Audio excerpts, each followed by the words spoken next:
지금까지 레니나와 버나드가 보지 못한 새로운 세상을 보는데, 사실 그 새로운 세상이라고 하는 곳은 우리가 흔히 아는 지금 이 현실 세계의 모습과 상당히 비슷한 부분이었던 것 같아.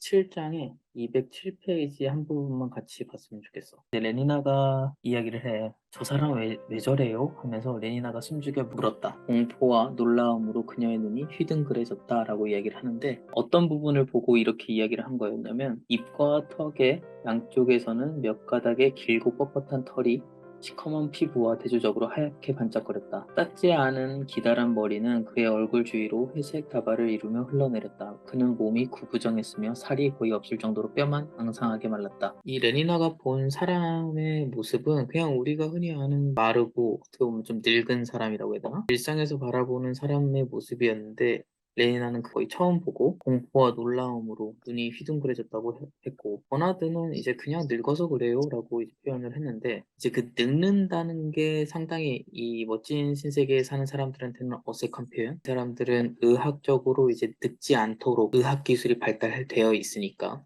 그래서 나는 이 부분이 되게 인상적이었어. 사실 지금 현실 세계에서도 이미 의학이 발달돼가지고 뭐 보톡스를 넣는다든지, 예전에 그 박진영의 식습관을 보면서 난 되게 인상적이었는데, 그 영양소를 유지하기 위해서 엄청 관리를 하더라고. 먹는 비타민의 양이라든지 이 사람이 하루에 먹는 그런 식단도 다 조절을 해가지고, 왜냐면 이 사람은 환갑 때까지 지금처럼 춤을 추고 싶다라고 힐링 캠프였나? 거기 나와서 이야기를 했던 것 같은데, 그렇게 자기의 젊음을 유지하고 싶은 거야.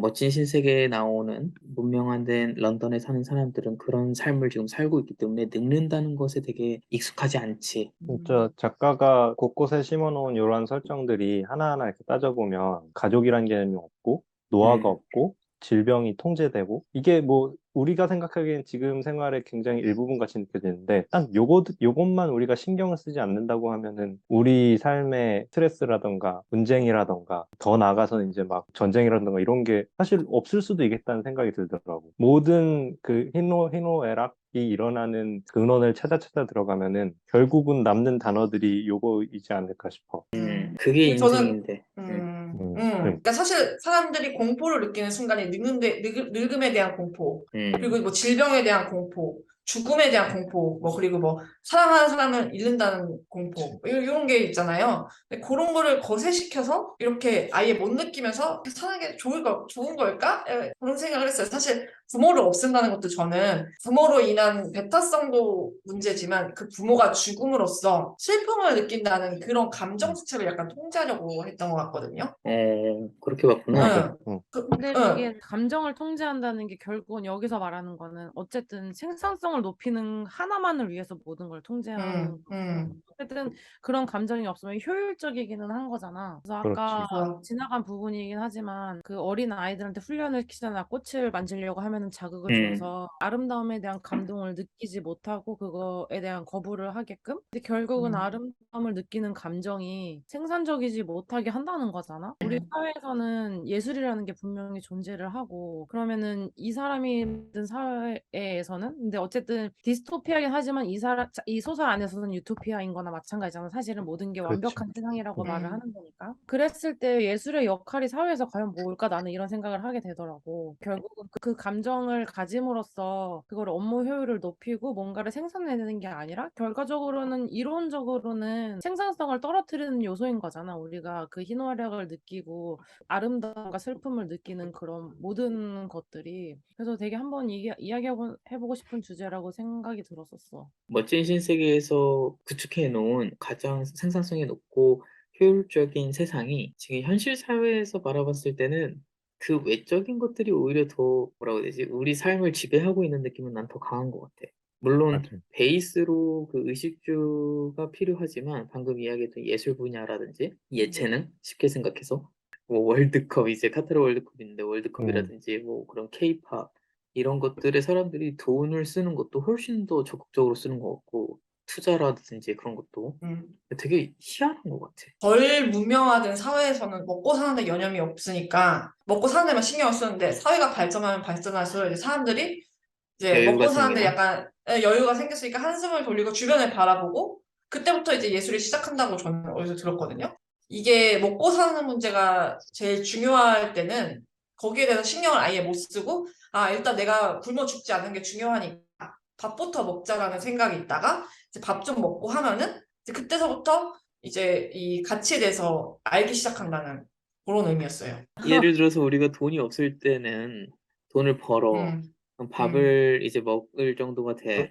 음, 근데 이제 돈을 많이 벌어. 그때부터는 밥만 음, 먹는 게 아니고 그때부터는 뭐 예술품도 사고 여행도 좀 다니고 이렇게 음. 외부적으로 소모를 한다는 건데 그러니까 이게 예술 거는 활동은 이제 정말 얘기하면은 이제 나의 사회적으로 기여하는 부분은 분명 있다고 생각을 하는데 그게 재화로 이렇게 계산이 되는 게 아니라 이건 약간 나의 그 자아를 위한 활동. 그러니까 5단계 그래. 욕구 그 단계가 있을 때 맨 그 생존의 욕구가 충족이 되면 그때서부터 이제부터는 이제 나를 찾아가는 그런 시기가 오잖아요.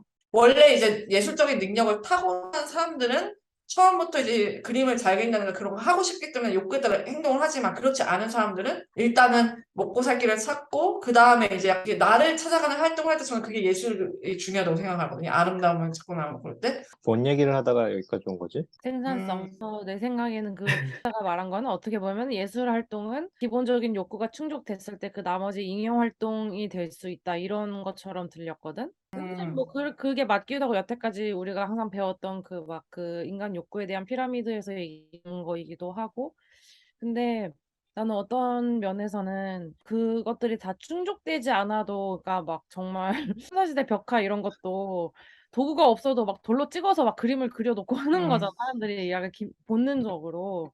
음, 그리고 뭐 원시시대에도 정말 풀기로 자기 주인공 부위만 가리다고 해도 그것도 막 모양을 갖춰서 가리잖아. 그냥 막 가리는 게 아니라. 음, 그러니까 그게 그냥 어떻게 보면 삶의 그냥 저절로 뭐 내가 예술을 소비를 한다 이런 개념이 아니라 본능적으로 들어와 있는 부분이 있는 것 같았는데, 이 멋진 신세 보여진 사회는 어떻게 보면은 그 모든 본능을 다 극단적으로 차단한 음, 상황이잖아. 근데 그 차단한 이유는 결국은 생산성을 위해서 차단을 한 거고.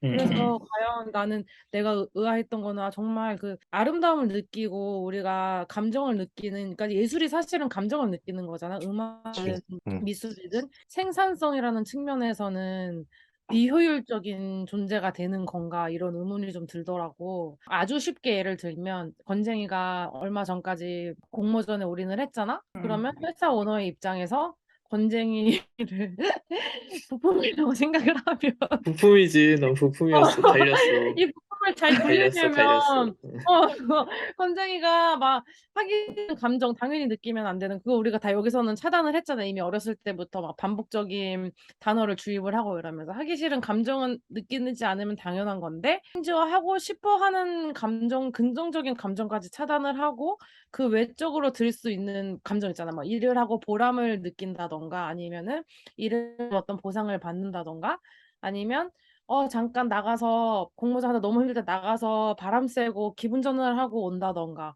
어떻게 보면 그거를 다 차단하는 게 효율적인 거라고 얘기를 할 수도 있는 거잖아. 그냥 10시간 투입이면 10시간 그냥 계속 도면만 그리는 거지, 건쟁이는.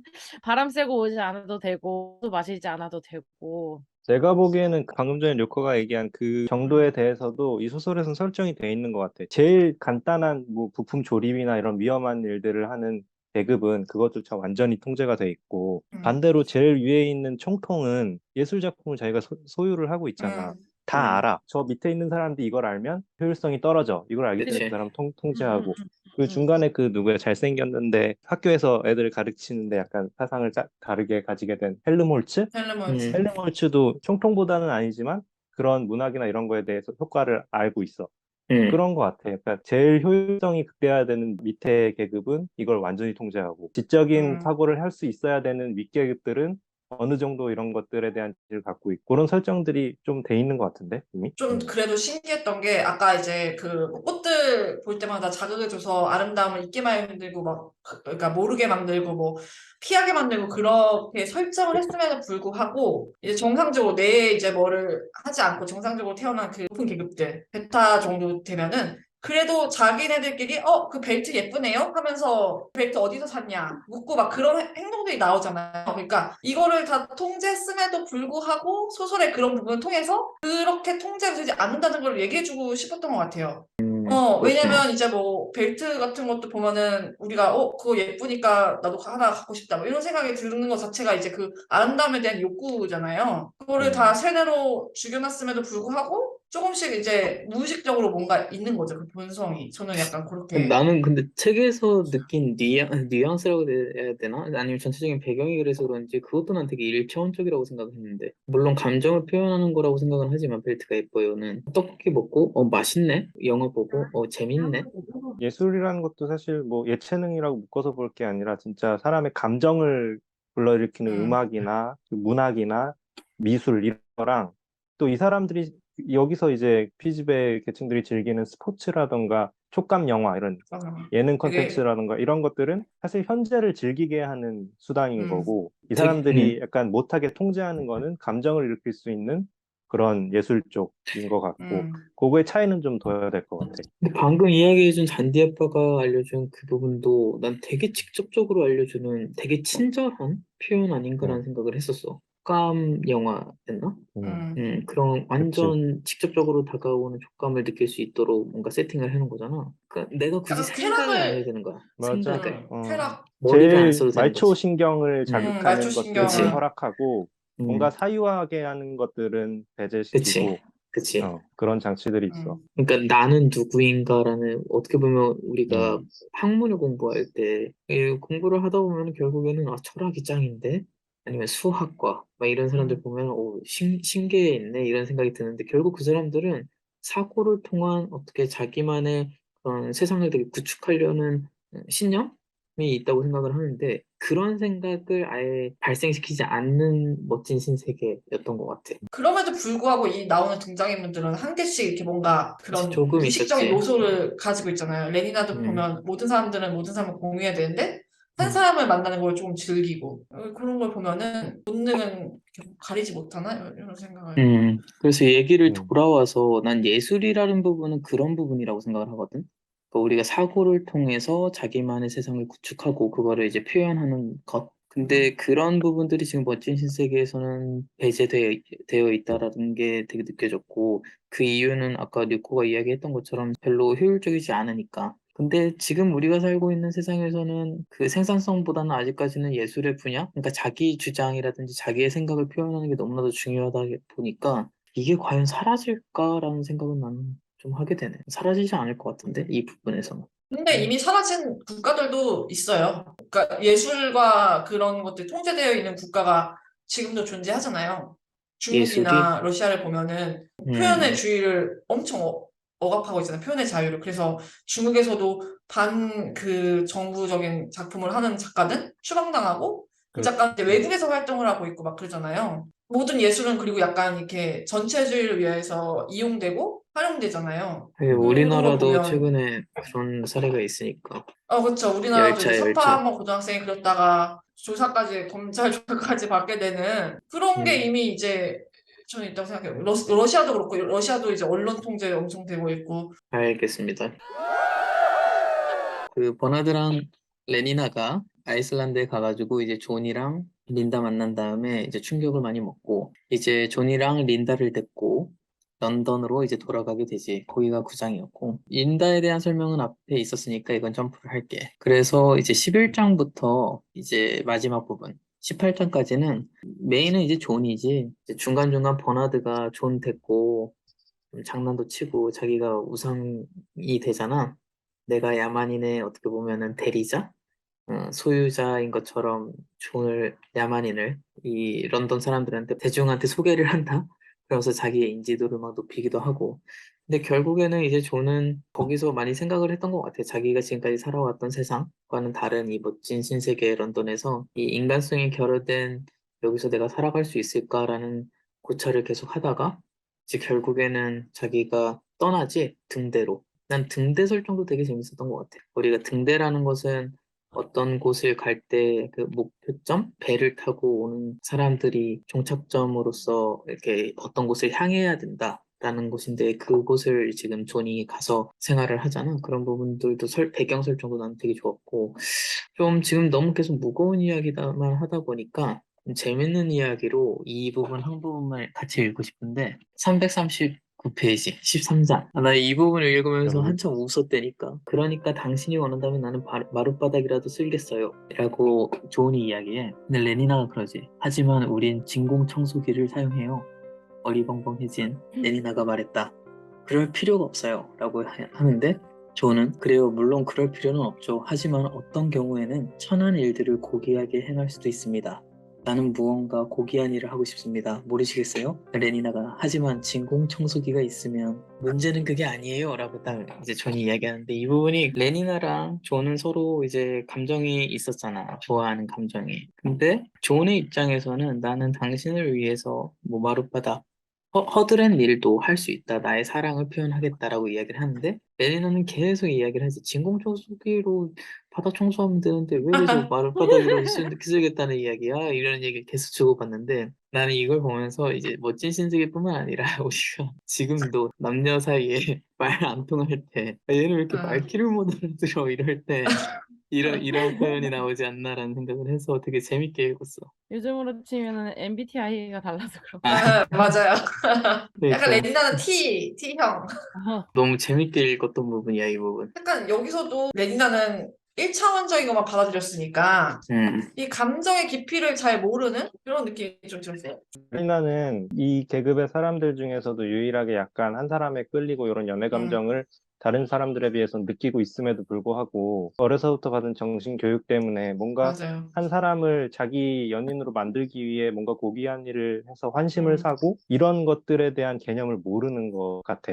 맞아요. 반면에 저는 이 사람 성적으로 끌리기도 하지만 단순히 이 사람들이 한 것처럼 그냥 하룻밤에 뭐 유의 상대로 여기는 것 아니라 내 음, 사랑을 얻고자 하는 마음에서 우리 마을에서는 사자도 잡아오지만 나는 당신을 위해서 음, 마룻바닥이라도 쓸고 싶어라고 말한 건데 레니는 그 남녀 간의 그러한 맞아. 환심을 사기 위한 행위조차도 이해를 못하는 거지. 음, 그치, 그치. 존이 엄마에 대한 부정적인 감정이 있고 어떻게 보면 이게 존한테는 컴플렉스잖아. 음, 그래서 그 사랑의 감정을 더 부정적으로 받아들이기 힘들어했던 거 같아. 자기한테 결핍이 있고 부족한 부분이 있으면은 그거를 잘 올바르게 표현하지 못하는 경우들도 있잖아. 근데 이게 어떻게 보면은 그 존이 가지는 자기 엄마에 대한 음, 부정적인 감정 그리고 그 어머니가 있다는 거에 대한 게 이 사회에서는 또 다르게 비춰지는 거고 어머니가 심지어 살아서 나를 낳았어. 이거는 거의 죄악인 거잖아, 여기에서는. 음, 그런데 이제 레니나가 사랑을 표현하기 때문에 이게 사랑이라는 게 그냥 쾌락으로 느껴져야 되는 상황인 건데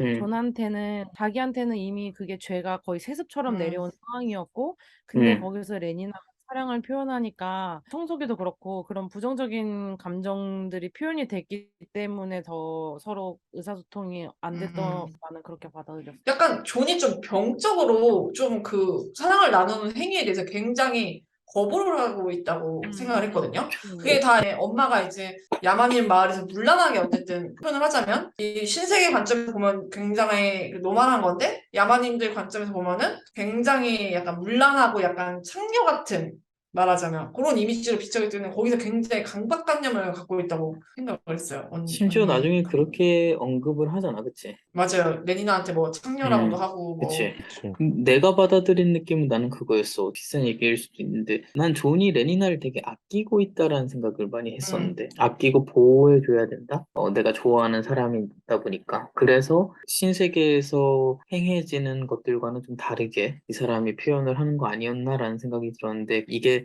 약간 언어가 다른 거구나라는 생각을 난 되게 많이 했거든. 한 명은 한국말로 계속 음, 이야기를 하고 있고 한 명은 일본어로 이야기를 하고 있으니까 대화가 안 되는구나라는 생각으로 쉽게 음, 받아들였네. 남녀의 관계가 이렇게 발전하는 데는 뭔가 행위가 있고 이유가 있어서 이루어져야 뭔가 가치 있어 보이잖아.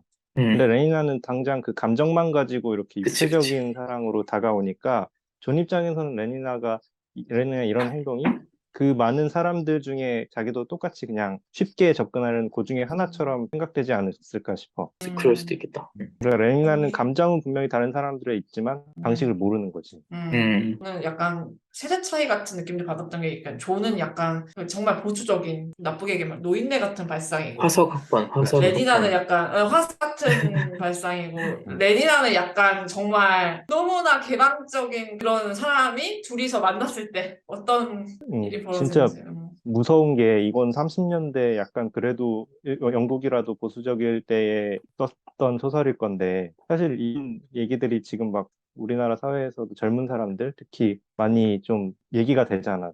세태가 좀 변하고 있잖아. 그래서 그 자만추라는 말 알아? 알아요. 좀 자연스러운 약간 만남 추구. 19금 그리고 아니야, 우리도 그렇게 새로운 알고 말이 있잖아. 또 있더라고. 새로운 말이 있어. 자보고 만남 추구래. 그래서 아, 약간 좀 자극적인 그 예능 프로그램 같은 데서 나오는 거라 아주 통용된 말인지 모르겠지만 그만큼 남녀 관계에 대해서 조금 많이 좀 가벼워졌고 약간 여, 생각이 많이 바뀌었기 때문에 근데 이 소설에서 나오는 얘기가 사실 지금 그런 그러네. 식으로 지금 젊은 사람들한테는 실제가 되고 있잖아. 독일에서는 그 진짜 여러 사람이 여러 사람을 공유할 수 있는 나는 여러 명을 동시에 사랑할 수 있는 그 폴리아모리라는 것도 엄청 유행처럼 되고 있거든요. 그게 약간 그래서 바람이라는 그런 문화가 없어진 거야? 아니, 보편화된 저도 거야? 궁금했는데 응, 응, 그거에 대해서 폴리아모리와 바람의 차이는 무엇일까? 응. 근데 이제 폴리아모리는 내가 여러 명을 동시에 사귈 수 있고 똑같이 사랑할 수 있으니까 폴리아모리라는 것을 나 자신에서 알고 파트너에게 통보를 해서 파트너가 아는 거고 바람은 파트너 몰래 파트너에게 허락을 구하지 않은 채로 만약에 아, 여러 명을 동시에 만났을 때 그게 바람이 된다는 거예요. 근데 막 되게 웃긴다. 그런 게 있대요. 그래갖고 나는 진짜 이해할 수가 없는 약간 그러니까 제가 약간 여기서 보면 존이고 폴리아모리들은 약간 레니나 같은 그런 야, 이미 그런 현실 문화가 있구나. 세계에서도 있는 그 사고방식의 차이인 것 같아. 알겠습니다.